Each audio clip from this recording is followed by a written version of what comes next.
second episode. It is our second episode of Tall Tales and Cocktails. Yeah. Thanks for coming back. If you survived the first episode, we must be doing something right.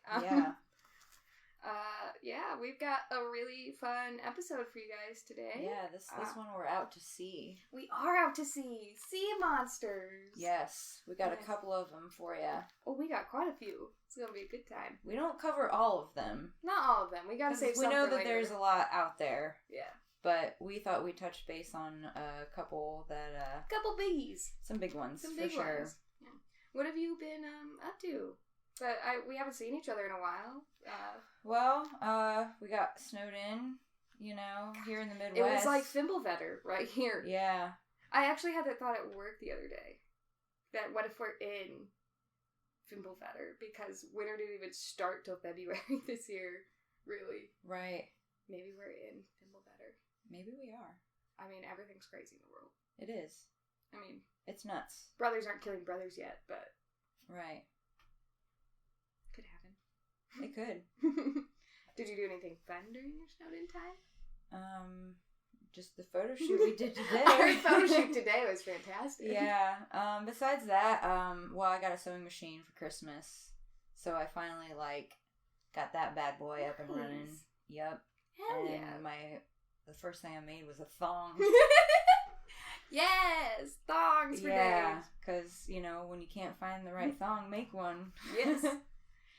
I love it. Yeah, it's got some rhinestones and some fringe on it. It's real fancy. Ooh, I can't wait to see that. Oh, yeah, you'll see it. What about you? What'd you do? I have done the same thing every day after work and on the weekends for the last 3 weeks. I talked about it last episode. Valheim was just supposed to be coming out. It's a new survival game inspired by Vikings and, the Norse mythology and stuff. But it finally came out, and I bought it the day it came out and started playing it and haven't stopped, really, other than to go to work. And it's great. It's sucking all of my time. I spend hours and hours on it. I've built a castle, and... It's a pretty nice castle. I saw it. It is a really nice castle. I kind of want to live there. But that's been really fun. I've been hunting gray dwarves and killing wolves and giant loxes. They're like giant ox bear things. They're pretty cool looking. And little goblins. It's a good time. It's lots of fun. Awesome. Yeah, that's pretty much my life. Winter is good for that. Winter is video game season. It's good to hunker down, work on crafts, play video games. Yeah. All the things that the outside stops you from doing. Exactly. Who needs to go outside? I need to go outside. I go outside a lot. I need the sunshine. Get that D. That vitamin D. That vitamin D. Yeah, it's good for you, man. Yes. I need some vitamin D in my life. So sea monsters today.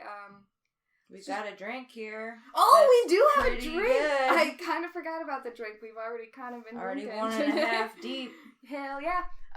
Today our drink is a Kraken Barrel. It is the simplest drink. I have no measurements for you because I did not just measure. Eyeball it. Just whatever, eyeball it to your preference. However much rum you think you need. It's like and then add root beer. Yes, it's like in recipes when they say add salt and pepper to taste. Oh, yeah. Or garlic, Oh, add garlic to taste means 3 tablespoons, yeah. right? I'm like, give me the whole dang thing. But yeah, so add rum to your taste preference, and then just pour in a bunch of root beer. We used some nice glass bottle root beer. Oh, it's fancy. We got that fancy shit, and it is delicious. I'm not usually a rum drinker, and I didn't think I was going to like this one. I don't drink rum or root beer, and I'm loving it. It's so yummy. So definitely make yourself one of those while you're listening. Let's give you a little second to get it.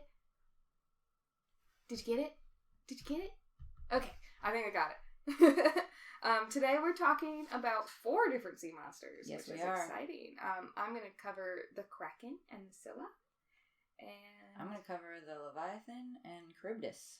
Sweet, and we tried something a little different this time. Last time we changed our format mid-thing, so we both kind of knew the stories, but this time we don't know anything about either person's creatures. I know a little bit about Scylla, but it's kind of hard. Yeah, well, Scylla they go hand in hand, so we know a little bit about those, but I don't know anything at all about Leviathan. Well, you'll just have to sit back and listen. I'm excited. Like everybody else. I'm very excited. But yeah, so let's learn some mythology, shall we? Yeah. All right, so I will get started here with the Kraken. Yeah. I'm sure everyone has probably heard of the Kraken at least. There's a lot of Kraken references in movies and TV and stuff. I did kind of try to find the Kraken in Sea of Thieves. It didn't happen. You didn't? No, it's a super rare drop or rare spawn, and you basically need to play and just sail around forever. Oh man! And I just didn't have time to do it because I've been playing Valheim too much. For that. So I did not find the Kraken, unfortunately. But let's get into the origins of the Kraken. The first mention of the Kraken is actually in many Scandinavian stories, dating back to 1180. Oh, that's a long time ago. Yeah, it's been around for a long time. The first known written reference, though, was found in 13th century Icelandic in a 13th century Icelandic saga called Orvar Udr, or Arrow's Point. The monster in this story is called the Hafgufa.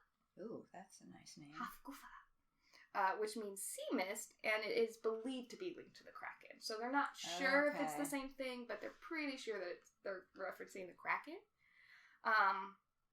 Around 1250 AD, the Kraken was also mentioned in the Norwegian text Konungs Skugja? Sounds right. Like, again, we're very bad at pronunciation. Oh, we're trying our damn hardest. We'll find an Icelandic friend one day who can tell us how to say things. Or someone from Norway. This scientific article speculated that only 2 Krakens existed due to them being unable to reproduce and having a limited food supply because they needed so much fish that it was, like, impossible to have more than 2 Krakens at any given point and, like, survive. That's, like, really lonesome. Yeah, they're or a potential, like, shackled hell.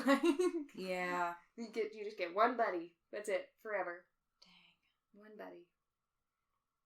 It also suggests that Kraken use their poop to attract prey. Whoa. So, which is really kind of gross, but also awesome. So, I mean, that's what happens in the sea all the time, though. Like, you know, there's like bottom feeders, and they're like, I just eat poo, dude. That's like, true. That is true. Happens all the time. So it makes sense. So they attract the like fish that feed on poop by pooping. So basically, the Kraken would consume massive amounts of fish, like just massive. They would like whirlpool them like into their mouth, like shoveling it. Oh, that's how I eat too. You form a whirlpool above your mouth and it just spirals down. Yeah. Yes. And then they would excrete the waste that would create an alluring smell for fish. Fish apparently really like the smell of poop. And then they would consume more fish when they fell for the bait. So they just kind of went through this constant cycle of eating fish, pooping out the fish, and eating more fish. Oh man. Fish that becomes the poop. Yes. Yeah. And then there's circle of life. Vicious cycle there. Yet another example, though, of recycling in mythology. All right. Yeah. Resource management. It's great. Due to the speculation of the Kraken using lures for food, ship crews became wary of large groupings of fish and feared that the Kraken might lurk in the depths.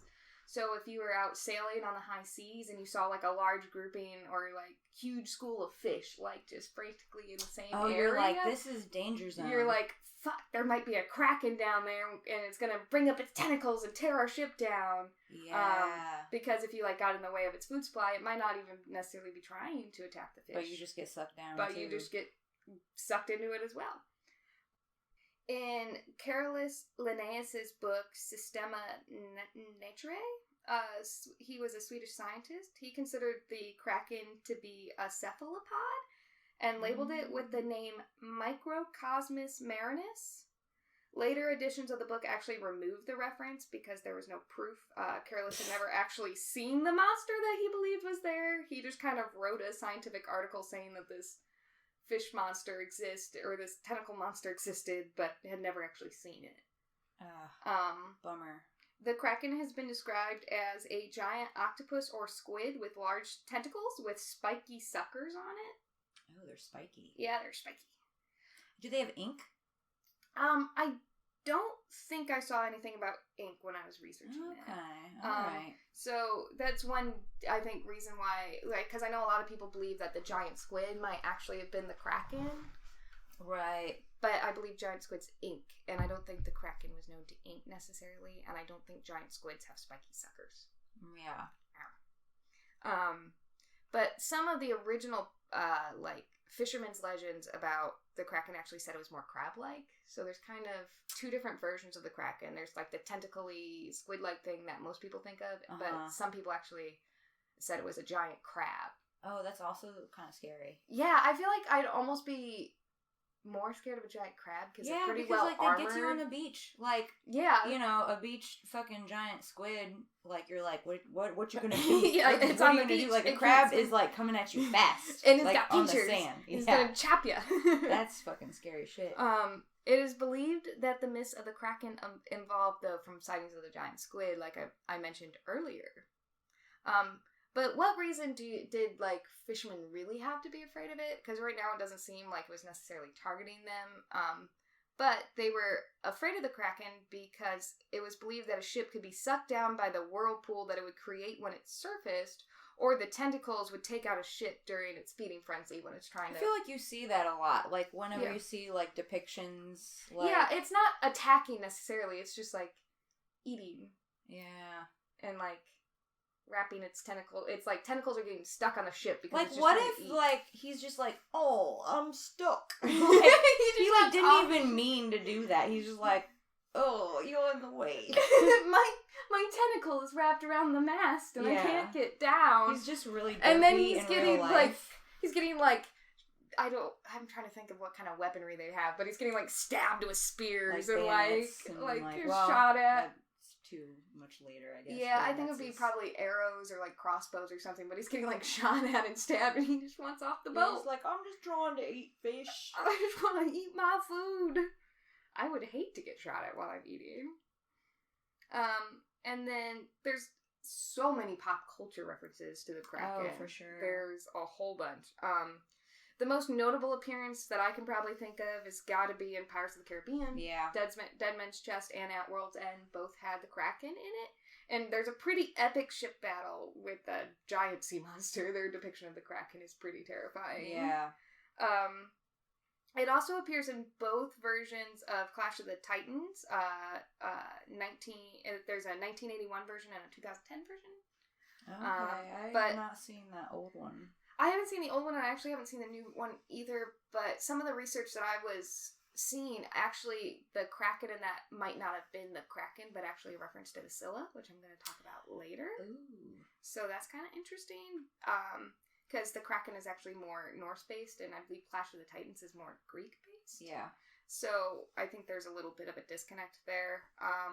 There's also a Kraken character in the Marvel comics, and then Kraken is in Sea of Thieves, which is pretty cool. It's one of my favorite video games, but I still can't find it. If we ever decide to start a Patreon or something, I might make a video of me trying to find the Kraken, which will really just be a video of me getting drunk and playing Sea of Thieves. Do it. But you never know, you might get to see that if you guys want it. A bunch of fish just swimming about. Right? Like, I wonder if it looking terrified. Don't eat me! And then there's also an 1830 sonnet written by Alfred Tennyson called The Kraken, which is public domain, so I can actually read the whole thing and not get in trouble. For public poetry. Woo! So I'm going to read that real quick, and I'll try to read it in a good voice.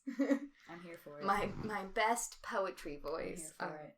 So, below the thunders of the upper deep, far, far beneath in the abysmal sea, his ancient, dreamless, uninvaded sleep, the Kraken sleepeth. Faintest sunlights flee, about his shadowy sides above him swell. Huge sponges of millennial growth and height, and far away into the sickly light, from many a wondrous grot and secret cell, unnumbered and enormous polypi, Sounds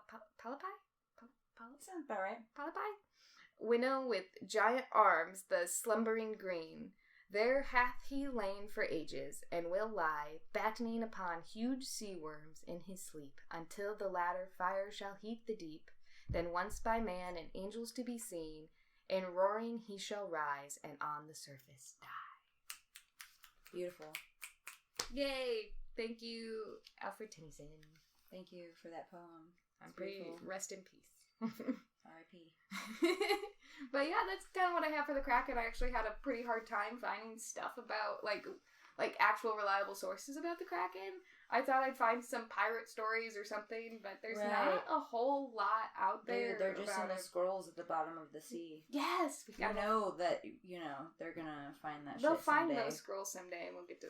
It's funny, because I do feel like the Kraken is, like, probably one of the most well-known, like, sea creatures, sea monsters. Right. And there's so little about them, except for, like, movies and stuff. But that's what I love about it, though, because it's, like, the mystery about it. Yeah, it's I think a bit of an enigma. Just kind of, like, ties in with, like, the mystery and, like, fear of the sea itself. Like... Yeah, absolutely. Like, I think it's natural to fear something so big that you can't possibly see the bottom something that lives of, in a place where, like, humans don't. And there's already live. like identified creatures in the depths that are terrifying. So there are it's some not big ass squid. It's not that hard to imagine that something like the Kraken could exist. Mm-hmm. So, yeah, I had a great time researching it, though. It was very cool. That's awesome. Yeah. That's really cool. Yeah. Well, shall I go into the Leviathan? I think you should. I'm very excited to learn about the Leviathan. So, the Leviathan is also a really big sea creature that is supposed to be known of the sea. And most of the records written of the Leviathan originates from Jewish and biblical texts. It's described as a large primordial sea serpent that resides in the Mediterranean waters. The word Leviathan comes from the Old Hebrew word Leviathan, which means twisted or coiled. In modern Hebrew, it means whale. So it's sort of described as like a watery dragon, sometimes a whale. Dragon whale. Sometimes described as like a crocodile, because it's like really scaly, kind of like a crocodile. So it's like the size of a whale and has a huge belly. And then it's got like a dragon head. Well, apparently. And then a crocodile tail? I mean, it could be just that. Apparently, actually, this thing was apparently up to 300 miles long. So 300 miles? Bigger than any whale. Like, I looked that up for reference. It's apparently as big as, like, as long as the Grand Canyon. So. Jesus Christ.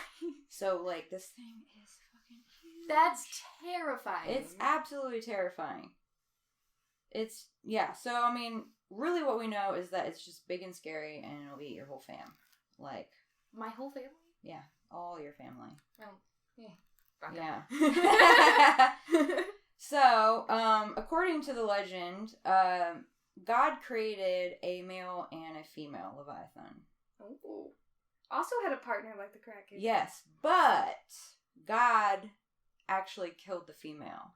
Why? Because if the Leviathan were able to procreate, then the world could not stand against them. Oh. They would basically kill. So he made these giant everything. creatures. Mm-hmm, mm-hmm. And realized that, oh shit, if they reproduce, they'll kill everything. Everything else I created is donezo. So he just killed the lady. Yeah. The lady. Of course. Yeah. And I guess the male was apparently spayed and left alive.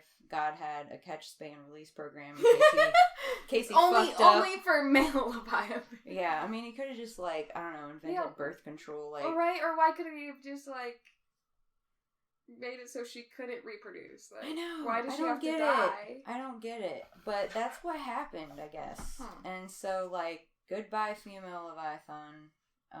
Yeah. And so... The remains of the female Leviathan were served at a banquet feast at the end of time, and its skin was stretched out as a canopy from the walls of Jerusalem to illuminate the world. Oh. Apparently, the skin of the serpent was kind of luminescent and kind of had like that's super cool. It was really beautiful, and so it kind of had like this quality that it glowed. Oh, that's cool. Yeah. Glowing serpent skin. That's the awesome. scales were also said to be impressive. It's explained in text that the scales were like overlapping shields so tightly layered that not even air could get through. Swords, harpoons, and fishing spears could not penetrate through the hide of the Leviathan. Well, I can see why you might not want that running around. Yeah. Yeah. Oh. It's huge, and like you can't Impenetrable. kill it with like, swords and shit. Also, if that's not scary enough, the Leviathan could breathe fire. It could breathe fire, so It it's a could sea serpent breathe that can breathe fire. The sea would boil when it would swim to the surface. It breathed smoke from its nostrils and fire from its mouth, and also had sharp teeth and foul breath. Well, that's good to know. So it's stinky. So Well, you can smell it, maybe. You got a warning, so maybe you can outrun the 300-mile-long sea serpent. Here. You smell a weird smell. You see some bubbling water where there shouldn't be bubbling Right. water. Yeah, like the sea boiling. I'm no. not going over there. Yeah, get away. Get away. Yeah, swim as fast as you can. So knowing all that, I'm not really sure how God killed the female Leviathan. I mean, like, gods can do whatever they want, I guess. I mean, Except, could have I don't literally know. just been like, poof! he just be gone. I hope it was, like, painless. I hope so. Yeah. She deserved better. She did deserve better. I want to see a mighty female Leviathan running around. Right. So, yeah, I'm not sure how God, actually, like, destroyed her. But I did read that the only fear the Leviathan had is a teeny tiny worm called a kilbit, which it would attach... Wait, the Leviathan was afraid of the teeny tiny worm? Yeah. I know, right? Like, this fire-breathing fucking giant, like, sea whale that looks like a crocodile also.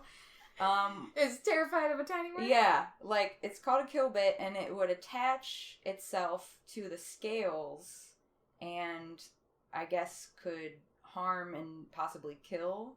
Interesting. So, and I looked it up, and kilbit doesn't actually exist, but it would be similar to, like, today's, like, ectoparasitic worms that actually do attach themselves to fish. And basically just, like, feed off of them. Okay, that's cool. So yeah. His only weakness is a tiny little worm. Never itty-bitty underestimate worm. the itty-bitty things. It can kill everything, but, this worm really freaks it out. It is tiny but fierce. Yeah. Who knew? A little worm can bring down a 300-mile-long serpent. So, going further into the myth of Leviathan, in Christianity, the beast was created by God to show his great power, and was sometimes interpreted as a demon of envy, or even another image as Satan himself. Huh? Yeah. So, the Leviathan was also a depiction of Satan? I think, from what I've read, it's maybe like a result of Satan, and it's sort of like linked to Satan. Okay. Because it kind of has like this primordial kind of like evil, like God was like, oh shit, like this thing just is going to destroy everything. But God created it, but it was linked to Satan? Interesting. Yeah. Huh. Or did God realize he fucked up and decided, I need a scapegoat, let's blame it on Satan?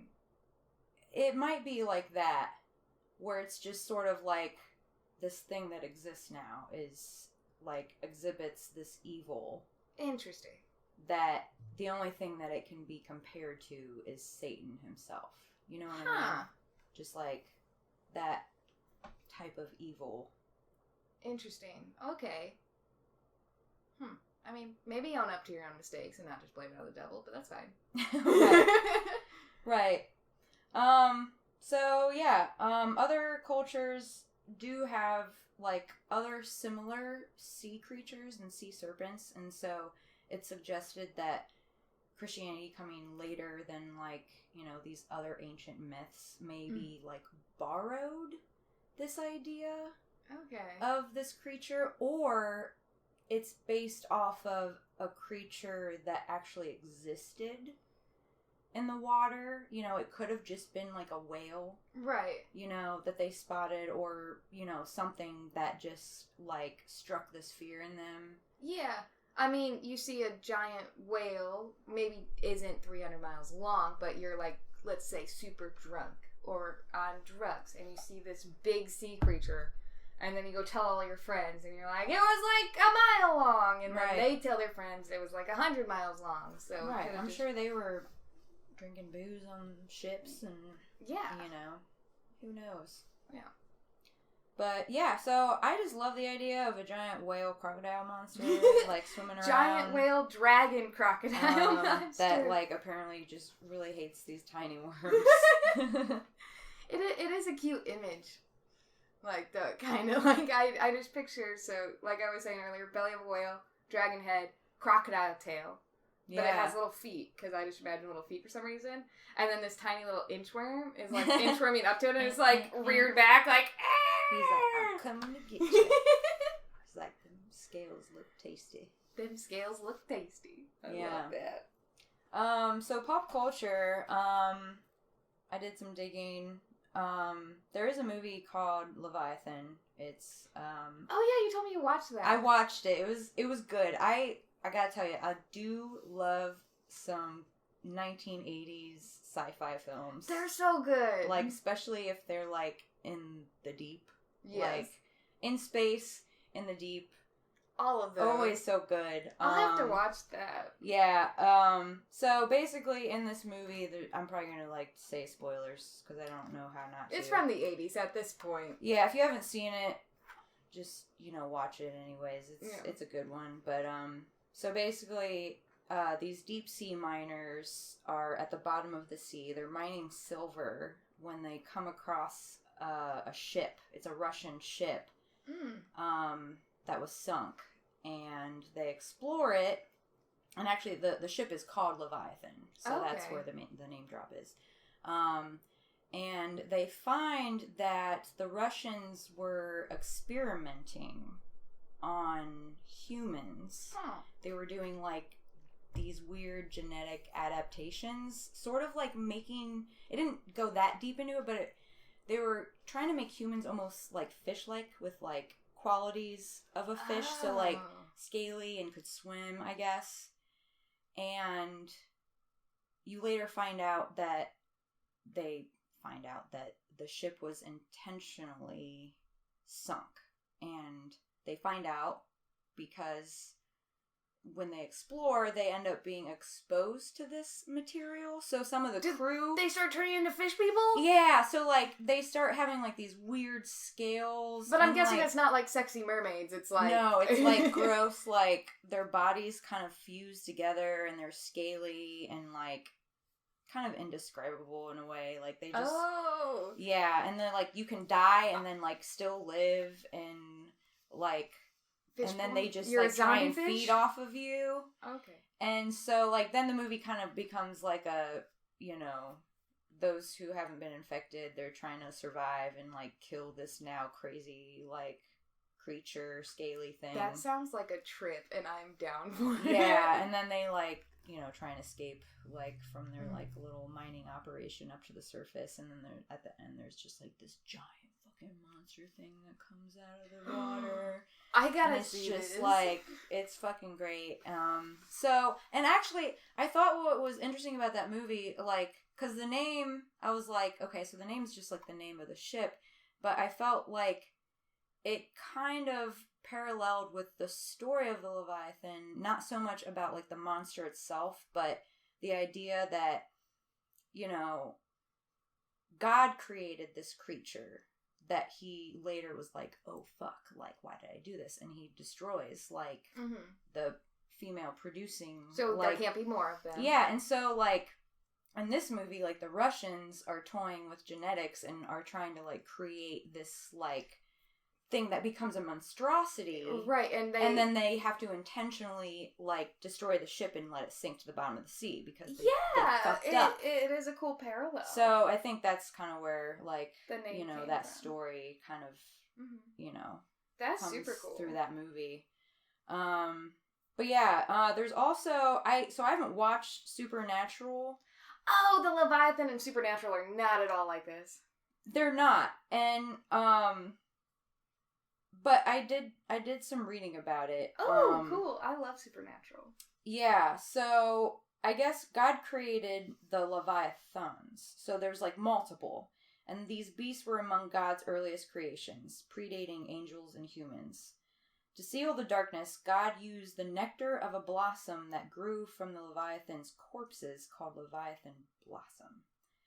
Whereas Death thought that they were entertaining. And God worried the beasts would, as Death put it, chomp the entire petri dish, as they proved to be too strong, too hungry, and too destructive. Because of that, God locked away the Leviathans in purgatory, which Death reveals as being specifically created to contain Leviathans. Yeah, it's a really crazy scene. So yeah, you can elaborate on that. Yeah, since you've seen it. It's actually kind of my least favorite season of Supernatural. The Leviathan are kind of a weak, big bad for the season, compared to some other seasons, but they're still kind of cool. I actually do love that scene where Death is describing like the Leviathan and their story is really cool, and it's very well done. But the Leviathan and Supernatural, so they open purgatory because Castiel goes like ape shit. I'm pretty sure. I'm trying to remember. It's been a long time since I watched it. But they end up opening the gate to purgatory, and Castiel takes that's what I read. all of the Leviathan into him. So he's possessed by all of the Leviathan. That's because he thinks he can control them because he's convinced he's like the new god or some shit. I can't really remember. And he like walks into this lake, and they like burst out of him, and they like start possessing all these like big political figures and like higher ups and stuff.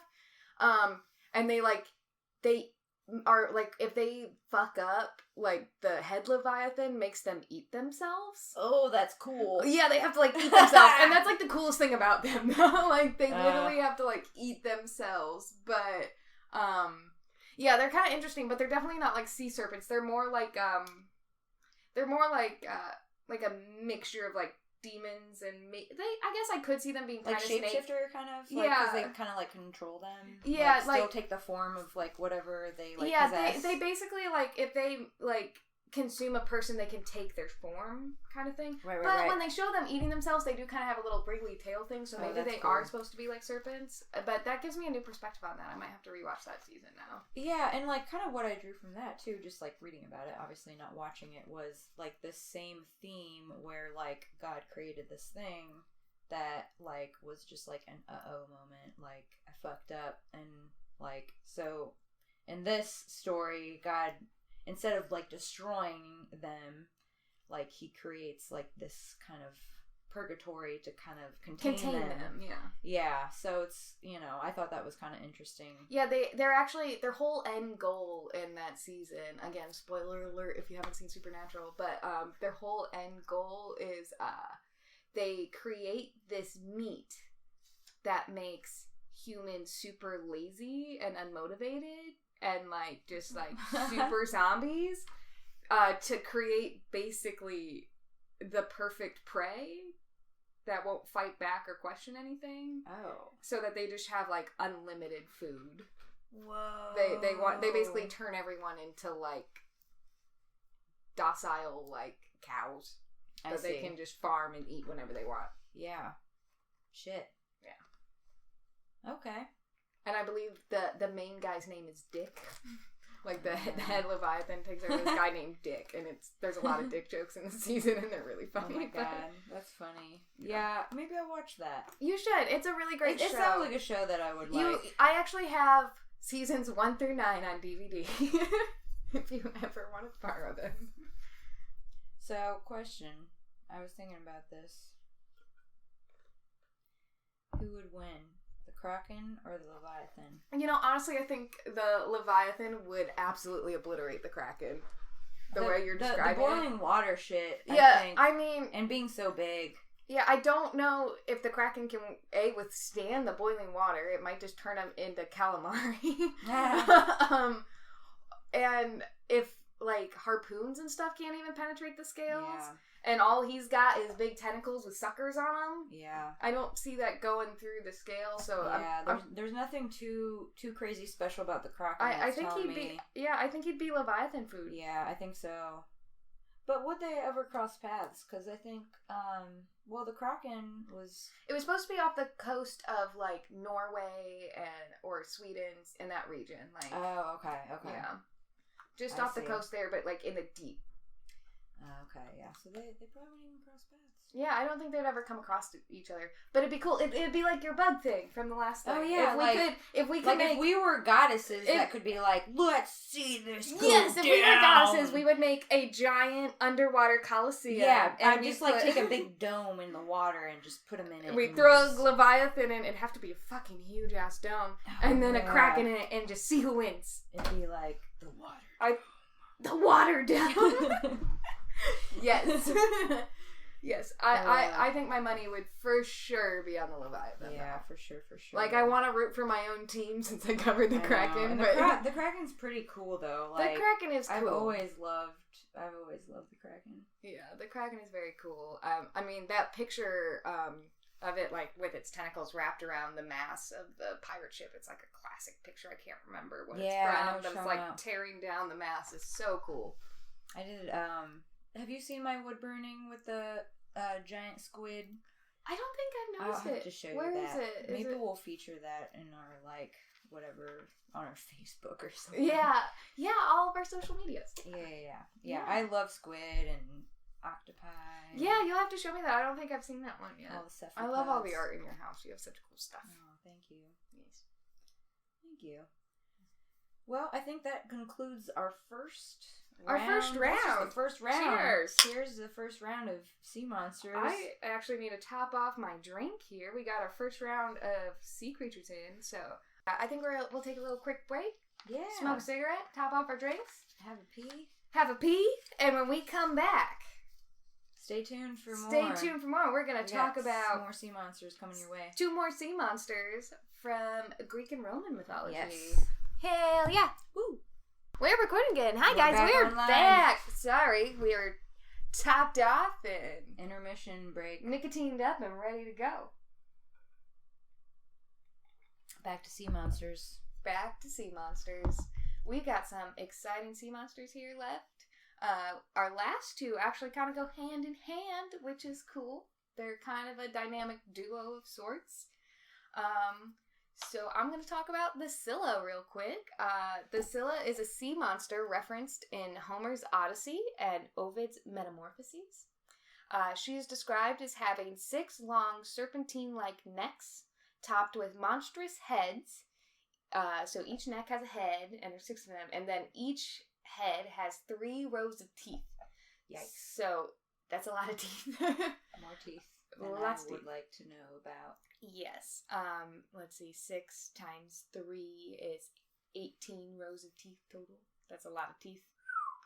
Lots of teeth. Teeth days. She also had 12 feet.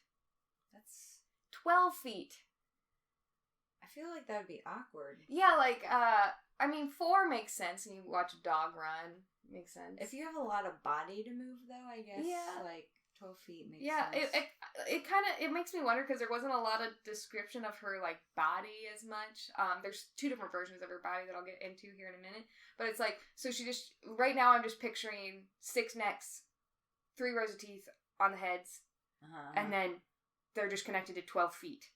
Yeah. So, a weird body between all of that crazy... Yeah, is it just, a little stump in between, and, then she's got 12 legs, Yeah. Is she really long, and they're, in pairs? Or is she just, Or are they in a row? Yeah.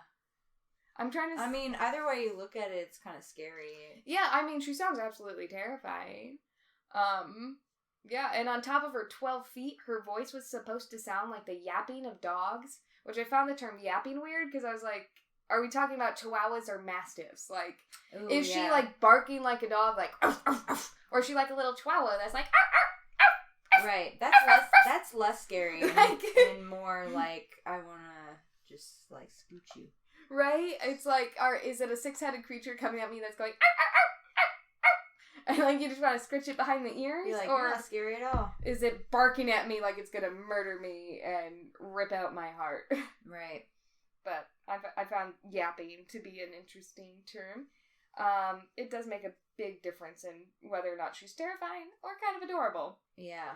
Or, annoying. Or annoying, like a Yapping little dogs dog. are, to me, I'm just That's like... true, ugh. like, do I want to drop kick her off the side of the porch? I know. Or... I was just like, keep moving.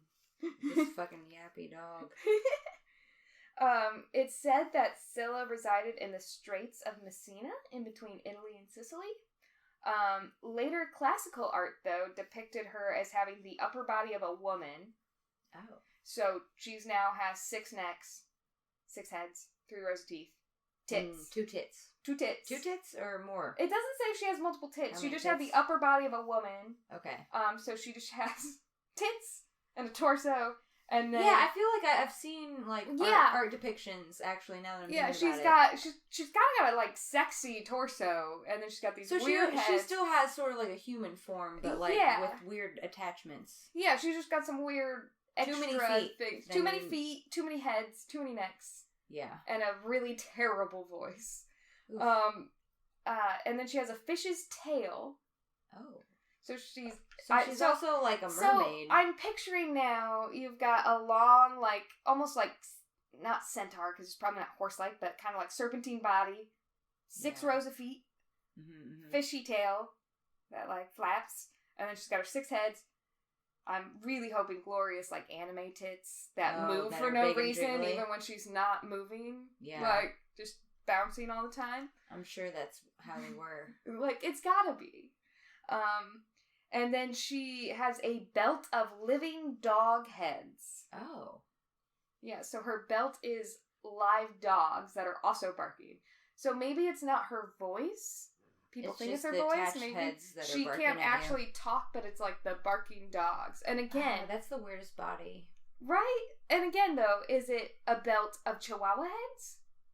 Or a belt of, like, German Shepherd heads? Like scary dog Golden heads. Retriever heads? Like, what kind of dog heads are we talking? I know, there's a difference. I really want to know. But anyway, how did she get to be like this?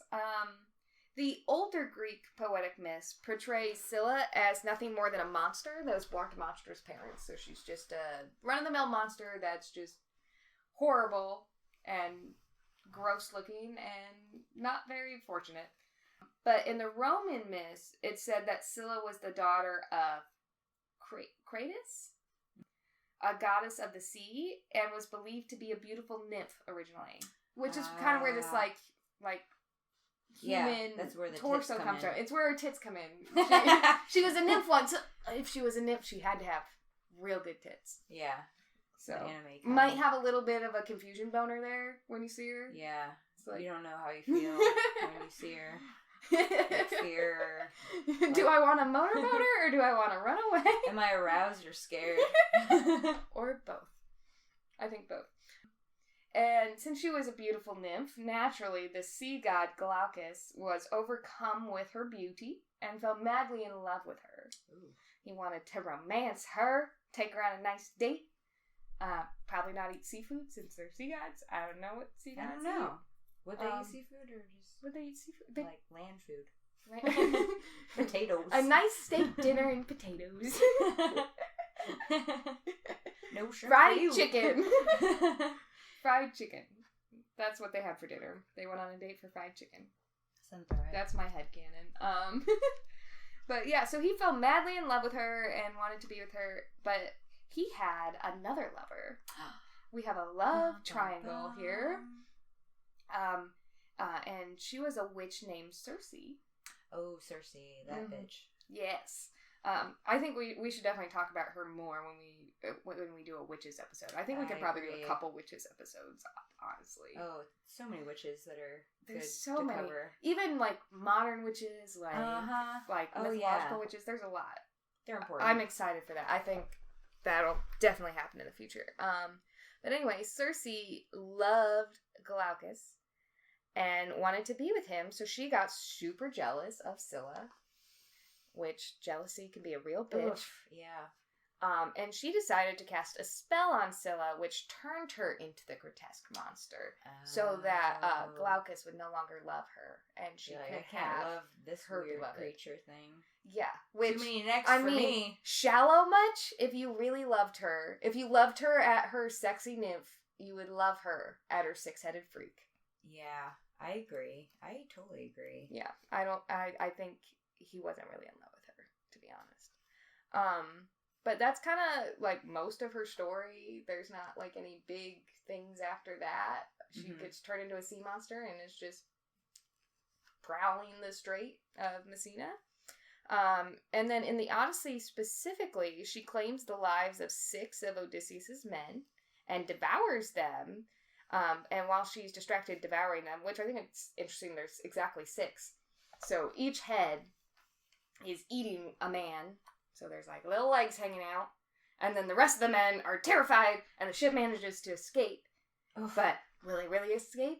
I think you'll talk more about that. Yeah, we don't know because there's another sea monster they come across. Just to finish off her story, we can do the pop culture stuff together, I think. But just to finish off her story, so she claimed the lives of Odysseus's men, but she did have an unfortunate end, and it said that Heracles actually killed her because she stole oxen. It's always about livestock, right? Always over livestock.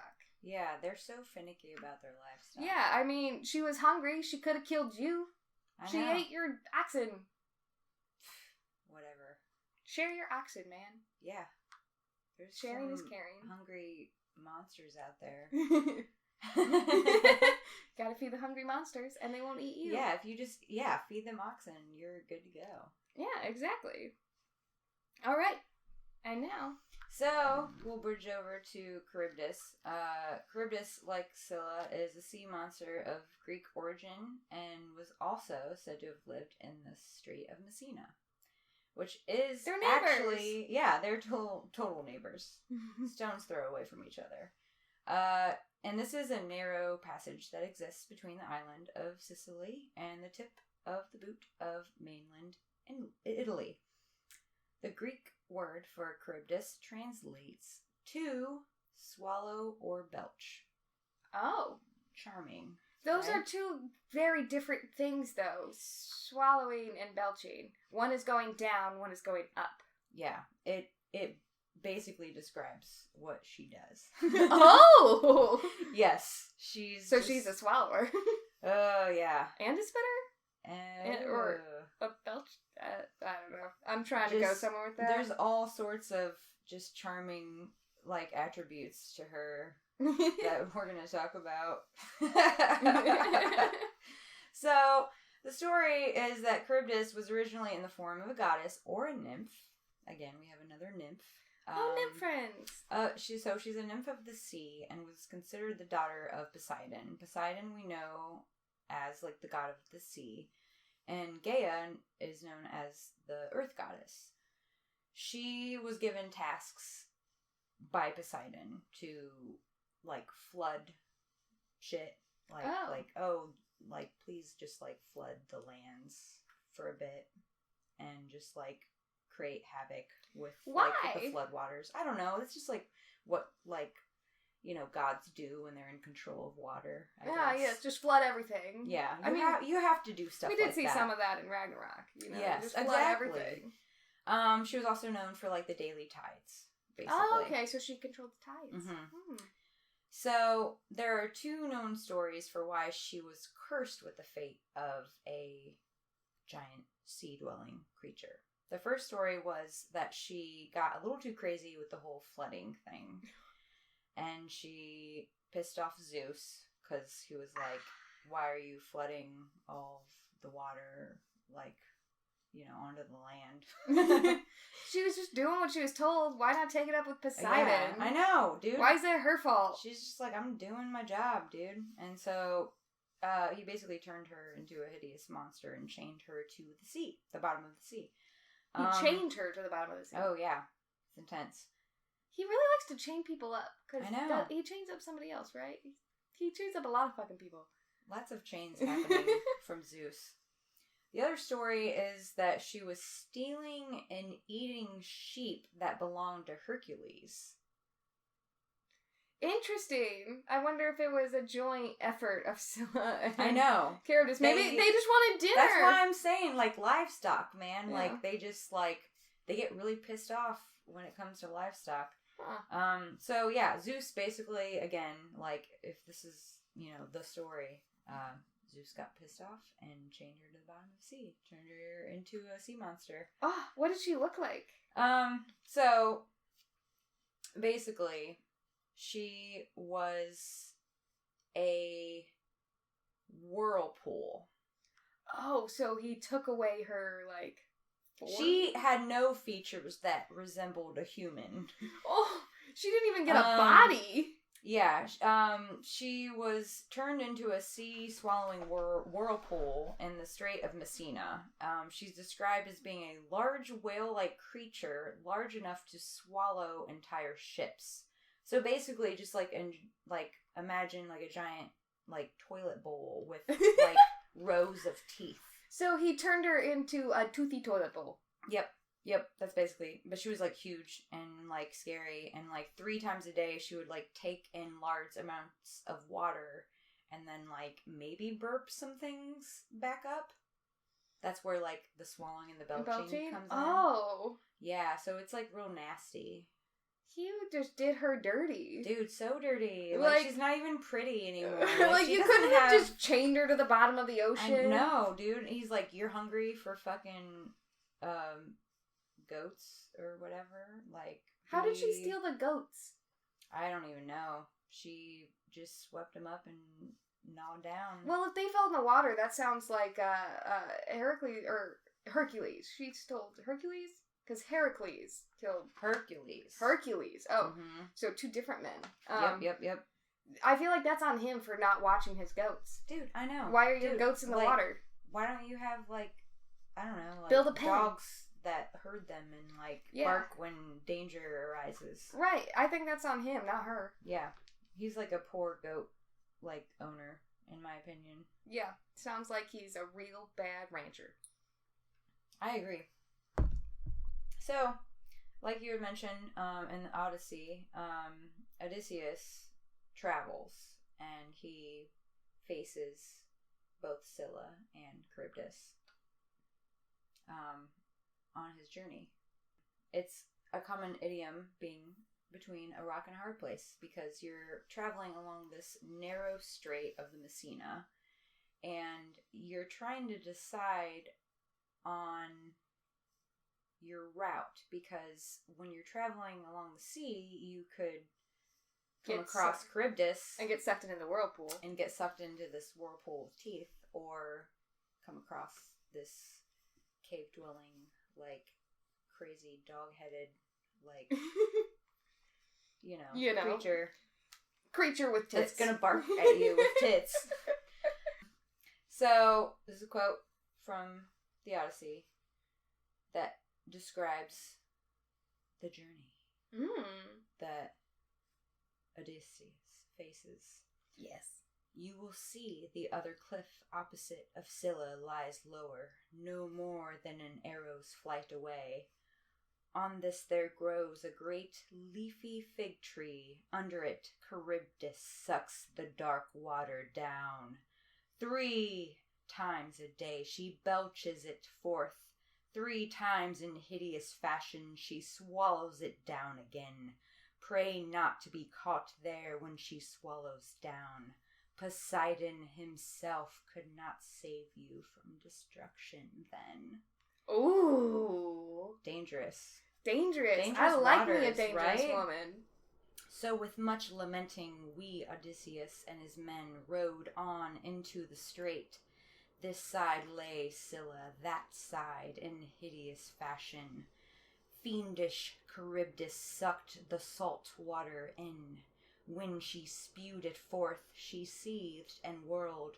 through all depth like a cauldron set on a great fire, and overheard the spray fell down on the tops of the two rocks.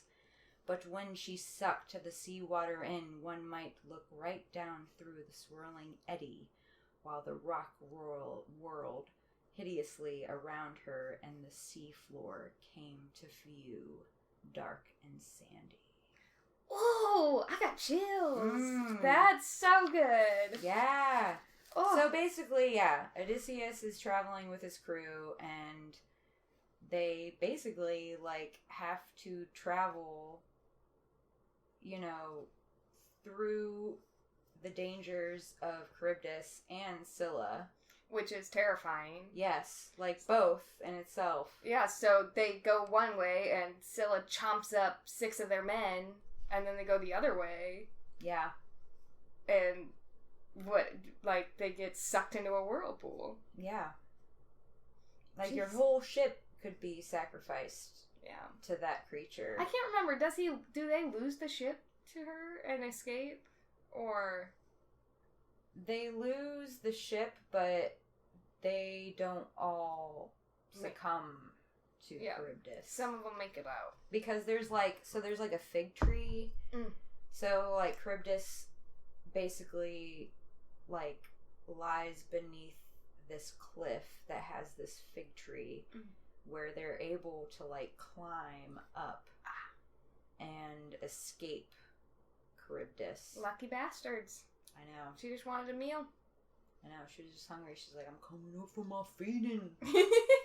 I got some men today. I only come up 3 times a day. It's my time. 3 times a day. She gets 3 square meals. I guess that's not too horrible. Yeah. Jeez Louise. My grandmother now. Where's Louise? But yeah, some pop culture references. I mean, the big one is the Odyssey.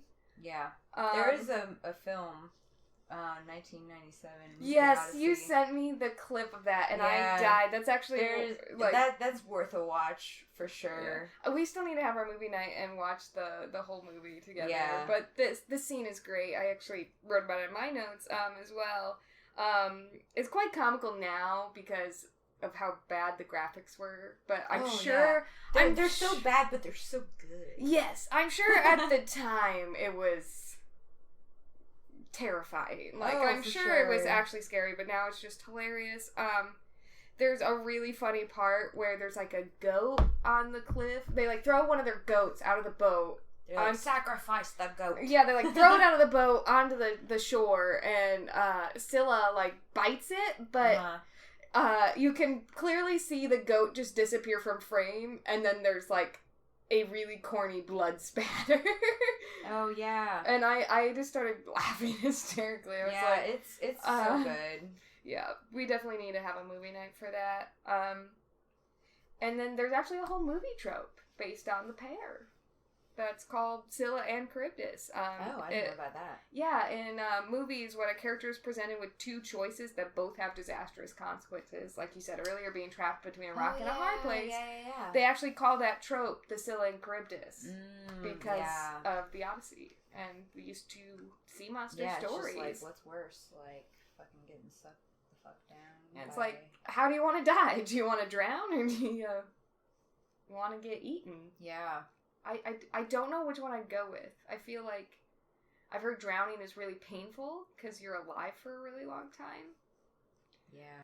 But, I mean, I don't know. Like, it depends on what part of you she eats first. I feel like I would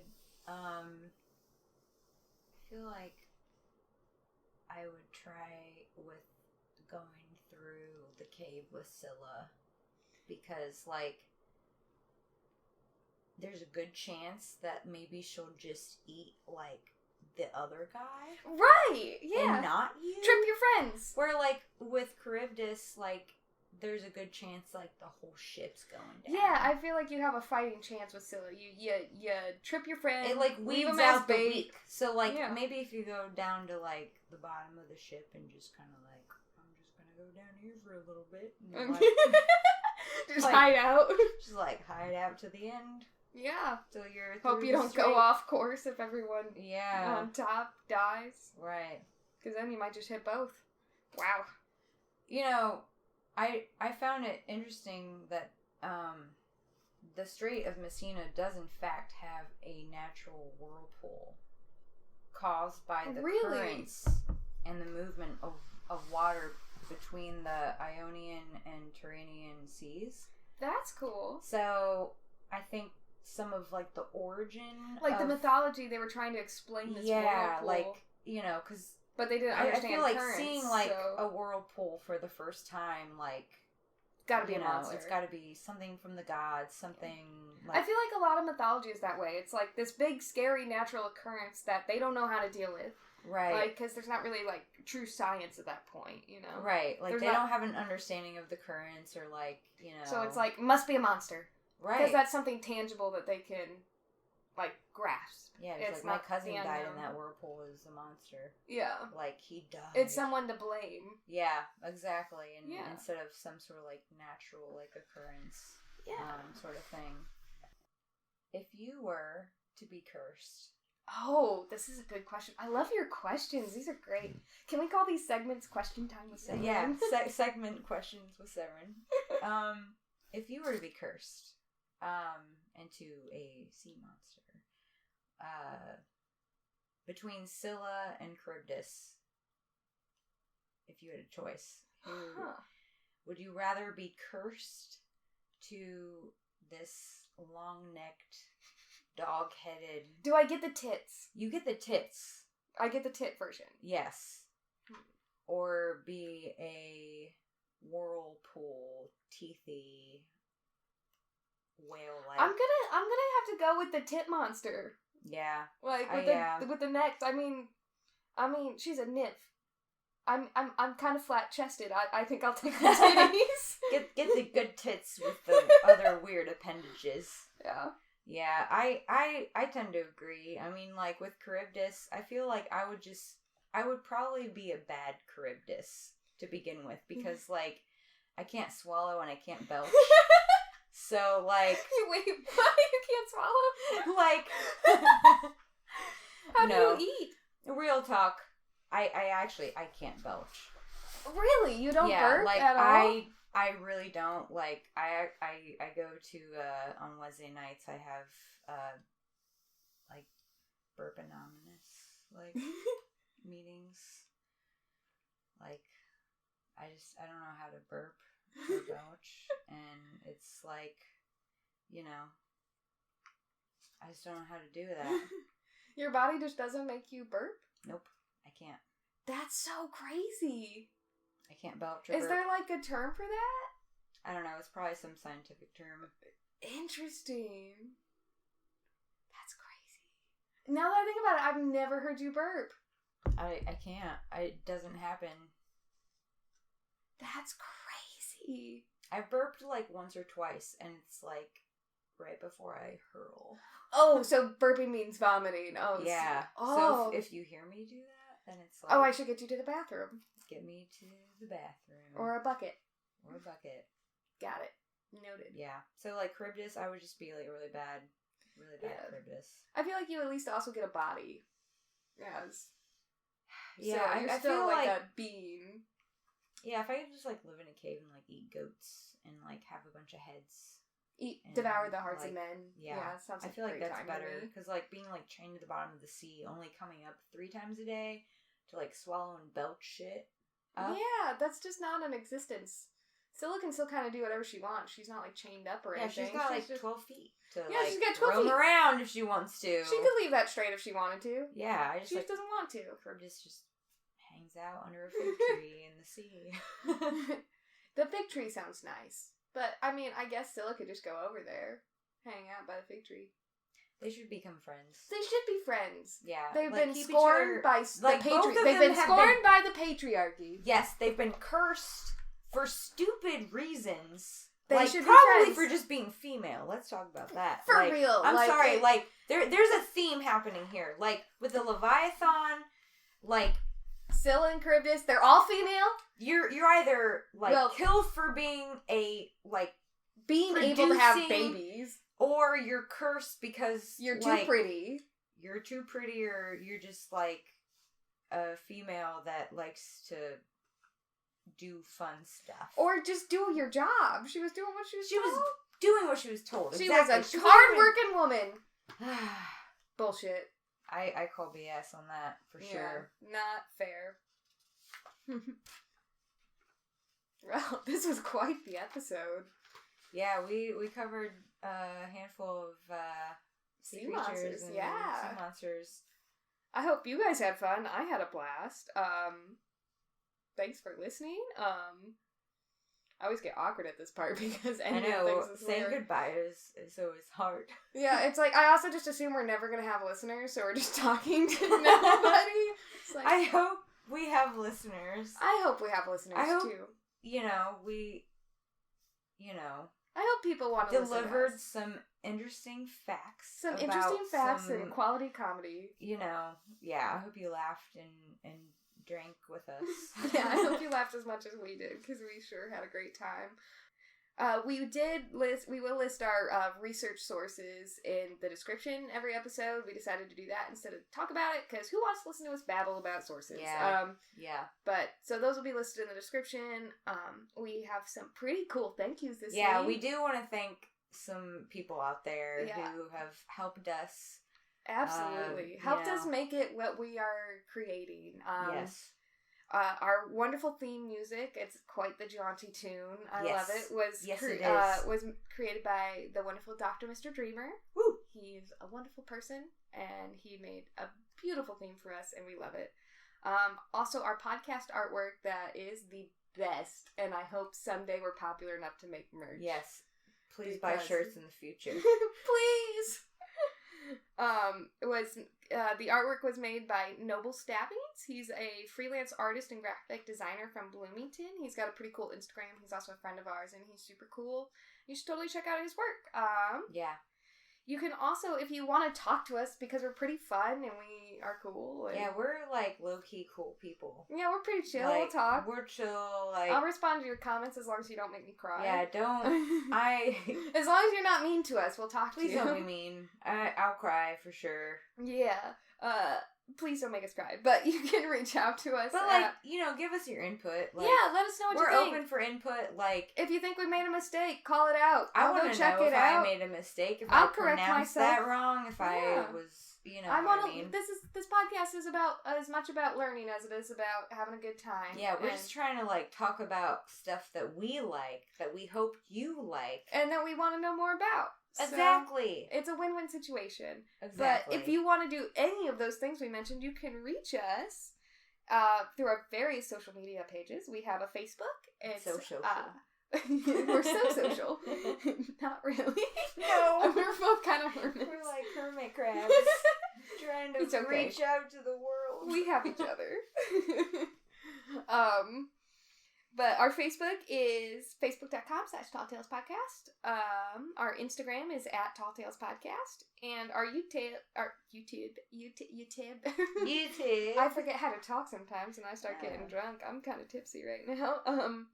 But our YouTube is Tall Tales and Cocktails. I don't have the actual URL because it's a string of numbers and I haven't figured out how to change it yet. But it might be different know how to do that later, but just search Tall Tales and Cocktails and you should find it. Yeah, you'll find it. We're one of a kind. We are very unique.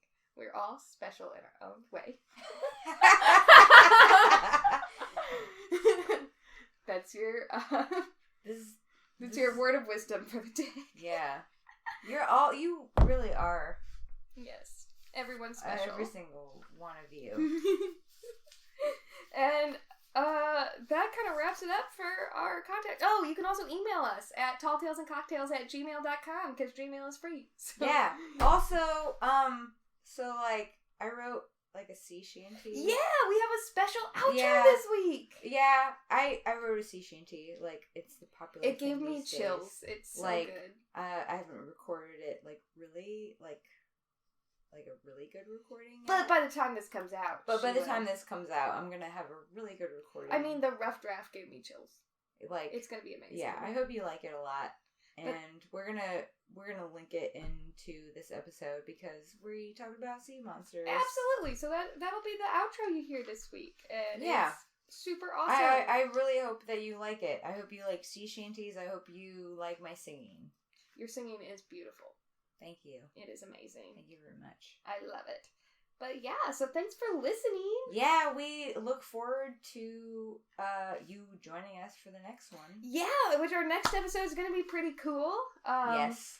We're going to learn all about some sun gods. Yes. We're not going to tell you which ones yet. You don't even know. You're going to have to listen to find out. You got to listen to find out who we're talking about. Yeah, you don't even know. So stay tuned for that. Stay tuned for some sun gods. And we haven't set in stone the cocktail yet, so we'll let you know probably a couple days before the podcast comes out. Yeah, make that drink and drink it and listen to us. Yes, if you're not drinking the drink we're making with us, you're doing it all wrong. Yeah, do it right and drink with us. Yes, have a good time. Yes. Get tipsy and go on an adventure. Adventure time is now and for the next time. Adventure time is now and for the next time. That's our new outro. Alright, let's say it one more time and we'll sign off. Adventure time is this time and for the next time. Okay, we're gonna go. Goodbye. Bye-bye. See you next week. Her soul was a shrine for a heart to lie. Sing her song and watch her fly. Gone past the mountains, far to the sea. Find my fair lady searching for me. Heidi, Heidi, hi, Heidi, Heidi, ho. Heidi, Heidi, hi, Heidi, Heidi, ho. Heidi, Heidi, hi, Heidi, Heidi, ho. Heidi, Heidi, hi, Heidi, Heidi, ho.